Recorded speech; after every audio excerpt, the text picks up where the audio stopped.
सपने टूट गए। कहानी है एक छोटे शहर कसमपुर के एक युवा लड़के अविनाश की, जो आईएएस अधिकारी बनने का सपना लेकर चलता है। लेकिन जैसे जैसे कहानी आगे बढ़ती है, सपनों की ऊंचाइयों से लेकर जमीन की सच्चाई तक उसका जीवन एक कठिन यात्रा में बदल जाता है। अविनाश एक मध्यम वर्गीय परिवार से था। उसके पिता एक सरकारी स्कूल में शिक्षक थे और माँ गृहिणी। घर में बहुत पैसे नहीं थे, लेकिन उम्मीदें बहुत थी। जब अविनाश 10वीं में टॉप करता है तो पूरा गांव कहता है, इसका तो दिल्ली जाना तय है, बड़ा अफसर बनेगा। वह दिन रात पढ़ाई करता है, अखबार पढ़ता है, नोट्स बनाता है और खुद से कहता है, एक दिन यूपीएससी में मेरा नाम होगा, टीवी पर आएगा मेरा इंटरव्यू। अविनाश दिल्ली पहुंचता है। मुखर्जी नगर की तंग गलियों में एक छोटे से कमरे में रहता है। वहाँ की दुनिया तेज है, क्रूर है, हर कोई होशियार, हर कोई तैयार।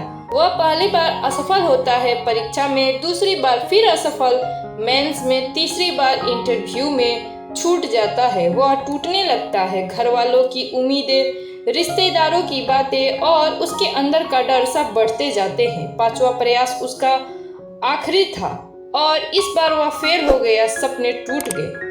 टीवी पर उसका नाम नहीं आया, अखबारों में उसे चेहरा नहीं छपा और अब उसे लोग पहचानते भी नहीं। दिल्ली की भीड़ में वह अकेला खड़ा था, खाली जेब, टूटे मन और थकी आंखों के साथ। वह बुरी तरह टूट जाता है। एक दिन वह सोचता है, अब क्या बचा है, जीने का क्या मतलब।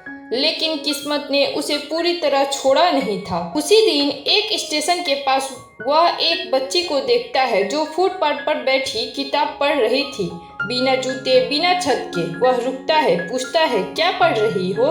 बच्ची जवाब देती है, डॉक्टर बनना है अंकल, मुझे भी एक सपना देखना है। उसकी आंखों में एक नई आग थी। अविनाश को लगा, मेरे सपने टूट गए, लेकिन क्या मैं दूसरों के सपनों का रास्ता बन सकता हूँ?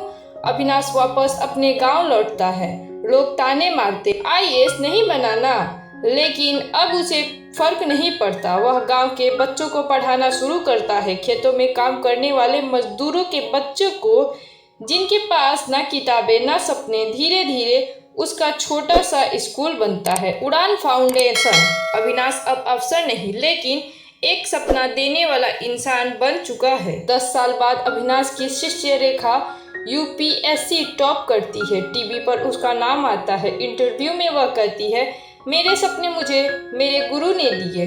वो खुद अफसर नहीं बन पाए, लेकिन उन्होंने हम जैसे सैकड़ों को बना दिया। अविनाश टीवी देख रहा होता है, आंखों में आंसू है, लेकिन मुस्कान भी। अब अविनाश को लगता है कि उसका सपना पूरा हो गया।